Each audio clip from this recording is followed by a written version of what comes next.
കുട്ടികൾക്ക് അദ്ദേഹം ഇങ്ങനെ ചോദ്യപേപ്പർ വിതരണം ചെയ്യുന്ന സമയത്ത് അവർക്കുള്ള ആൻസർ ഷീറ്റ് വിതരണം ചെയ്യുന്ന സമയത്ത് ഒരു ഡെസ്കിൽ 2 പേരാണ് പരീക്ഷയ്ക്ക് ഇരിക്കുന്നത്. ഒരിടത്തെത്തിയപ്പോൾ ഒരു കുട്ടി ആ നമ്പർ എഴുതിയതിന്റെ മുന്നിൽ ആ കുട്ടി ഇരിക്കുന്നില്ല, അവിടെ ഫ്രീ ആയിരിക്കുകയാണ്. ആ ഡെസ്കിൽ ഒരു കുട്ടിയുള്ളൂ. അപ്പോൾ ആ ക്ലാസ്സിൽ പരീക്ഷ എഴുതുന്ന ആളുകളോട് കുറച്ചു സമയം കാത്തു നിന്നിട്ടും ആ കുട്ടി വരാതായപ്പോൾ ആ അധ്യാപകൻ ചോദിച്ചു, ഇവിടെ ഇരിക്കേണ്ട ആളെന്താ വരാത്തത്?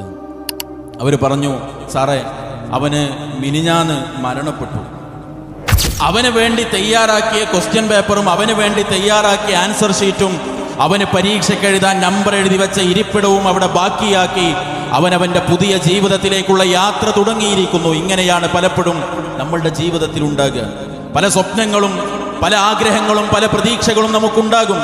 ആ സ്വപ്നങ്ങളെയും ആഗ്രഹങ്ങളെയും പ്രതീക്ഷകളെയും ബാക്കി വെച്ച് തീർച്ചയായും നമുക്കിഷ്ടമുണ്ടെങ്കിലും ഇല്ലെങ്കിലും നിർബന്ധമായും പോകേണ്ട യാത്ര അത് നമ്മുടെ മരണമാണ്.